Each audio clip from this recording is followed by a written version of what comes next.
But we begin tonight with just 18 days left before the election. Both Vice President Kamala Harris and Donald Trump are spending the day in the important battleground state of Michigan. It is Harris's second day in the Rust Belt. She chose to speak to voters in Wisconsin yesterday rather than appear last night in person at the annual Al Smith Dinner, hosted by the Archdiocese of New York, an event that is typically attended by both presidential candidates during an election year. It usually includes the candidates lightheartedly roasting each other. The vice president did send a video that included comedian Molly Shannon reprising her Saturday Night Live character, Mary Catherine Gallagher. Is there anything that you think that maybe I shouldn't bring up tonight? Well, don't lie. Thou shalt not bear false witness to thy neighbor. Indeed, especially thy neighbor's election results. Just so you know, there will be a fact checker there tonight. Oh, that's great. Who? Jesus. And maybe don't say anything negative about Catholics. I would never do that, no matter where I was. That would be like criticizing Detroit in Detroit. Trump did appear in person, but, maybe he should have sat this one out. While perhaps entertaining some of his supporters, many of his jokes either bombed or were just plain tasteless. But apparently Joe didn't think it was fair for me to have the podium to myself with Kamala skipping the event. So he called, looked at me, and said, "Don't." Does anybody understand that? Yeah. I thought it was actually very good until just now. I'm surprised that Bill de Blasio was actually able to make it tonight, to be honest. He was a terrible mayor. I don't give a shit if this is comedy or not. Right now, we have someone in the White House who can barely talk, barely put together two coherent sentences, who seems to have mental faculties of a child, it's said. There's a person that has nothing going, no intelligence whatsoever, but enough about Kamala Harris. And by the way, Donald, if you're going to try to make a joke about someone who can barely talk and put two sentences together, maybe you should be able to say the words yourself or risk becoming the butt of the joke, something I know that you're used to. Also, imagine being in a room full of Catholic clergy and feeling free to drop a cuss bomb. I'm sure he'll ask for forgiveness the next time he attends church. Oh, yeah, that's right. He never goes to church, nor, according to him, ever asks God for forgiveness. It was actually a bit of a surprise to see Trump appear at the Smith Dinner last night, considering his campaign has been pulling him out of events and interviews left and right, including with 60 Minutes, CNBC, NBC News, and even a rally with the very Trump-friendly NRA. Politico reported today that Trump was also in talks to sit down with the social media outfit The Shade Room, presumably to court black voters. But like the others, that fell through.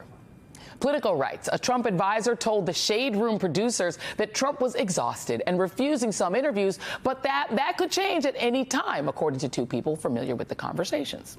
VP Harris responded to that report from the campaign trail. I've been hearing reports that his team, at least, is saying he's suffering from exhaustion. And that's apparently the excuse for why he's not doing interviews. And, of course, he's not doing the CNN town hall.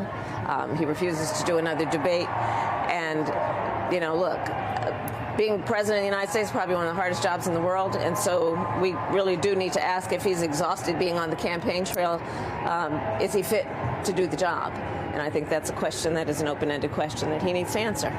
Do remember, this comes from the oldest nominee ever to run for president, who is unwilling to release his medical records and who claimed just 3 days ago that he is far healthier than all the other former presidents and Kamala Harris, too. I don't know, maybe he's canceling all these interviews because he's just afraid of having to take real challenging questions from those who are not his MAGA sycophants. That could explain why he went back to his safe space this morning on the comfy couch over at Fox, where he was given free rein to say whatever he wants to the nodding approval of his devout followers, including the one sitting beside him on the sofa.